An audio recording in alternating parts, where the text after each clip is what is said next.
Nu jā, šodien būs fantastisks retro pasākums. Es esmu ļoti pārsteigts par mašīnu skaitu, kas ir atbraukuši. Tiešām fantastisks skats vienkārši. Es domāju, ka mēs iziesim aplīt un padalīsimies ar pāris zelta gabaliņiem, ko atradīsim.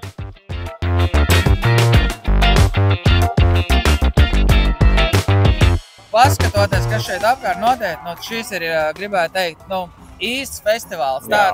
Tāds, ko, man liekas, Liepāja un Kurzeme kā tāda apkārt nav vēl redzējusi. Bija savos laikos rallija Kurzeme. Jā, rallija Kurzemes laikā, savā laikā bija Alberts, kas taisīja šos uz Daugavas stadionu. Es tad biju ļoti mazs puika. Man bija, es nezinu, varbūt 8 gadi.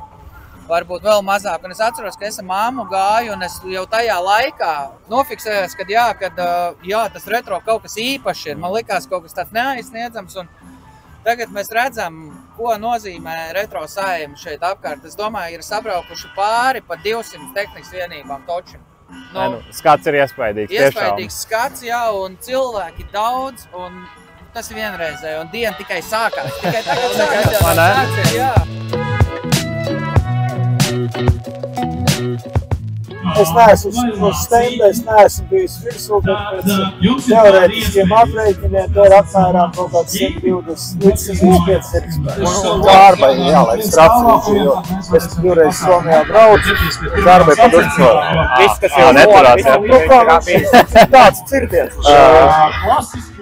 Man ir viennozīmīgi milzīgs prieks par visām šādām mašīnām. Es neesmu pārāk liels fanātiķis, es nezinu daudz ko par viņām, bet tā kā es iepazīstu cilvēks jauns šajā pasākumā, ir milzīgs prieks dzirdēt viņu pieredzi, viņu stāstus, viņas ambīcijas, visas ambīcijas un visu pieredzi, ko viņi izdarījuši. Viņi apceļojuši pusi pasaules šitiem autiņiem un vēl ir tik priekšā.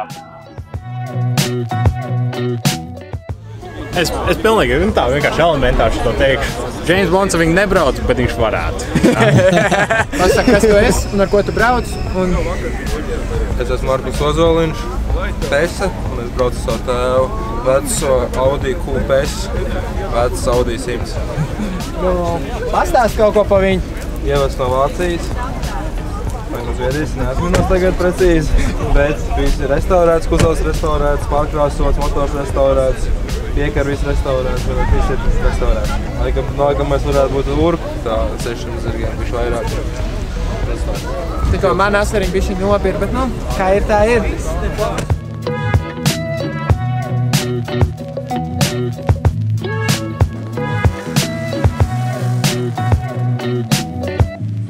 Nē, bet ja godīgi ļoti labs pasākums, esmu tikko ieradies.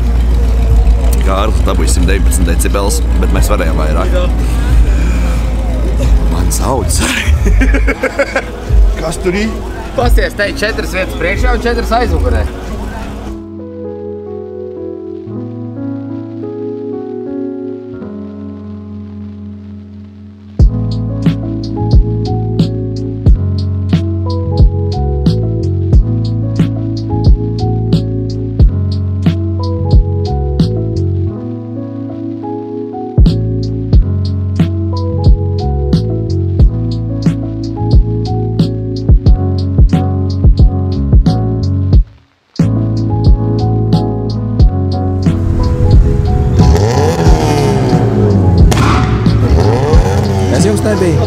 Ko tu tur rokās vispār?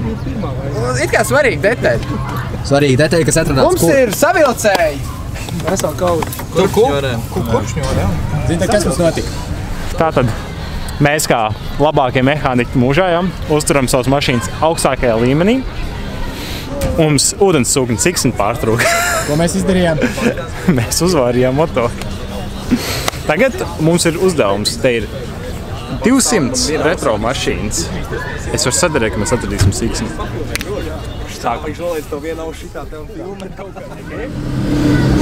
Jautājums mazs. Kā Žiguļu īpašniekiem vai gadījumā nav rezerves daļas mašīnā palikušas pāris. Tātad pat nebija tālu jāmeklē. Mūsu Žigulīts ir tur tā. Un mēs tāpat 20 metri tālāk pie šī gunga aizgājām. Un viņš tik laipni mums iedeva vienu rezerves siksni. Tiksim mājās šodien. Liels paldies! Paldies! Milzīgs prieks redzēt, ka retro kultūra vēl ar vienu ir dzīva un aktīva. Lai gan laikapstākļi nebija paši labvēlīgākie, pasākums tāpat bija izdevies ar aktivitātēm, kas bija pieejams. Decibeļu mērīšana, moto orientēšanās, kā arī parāds brauciens pa Liepājas ielām. Protams, mums arī gāja raimi. Decibeļu konkursā dabujām 2. vietu ar 119 decibeļiem.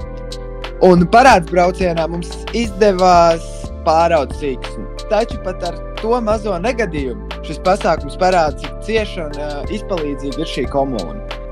Vēlamies pateikt milzīgu paldies Retro garāžai par šī pasākuma organizāciju un ceram tikties arī nākamgad.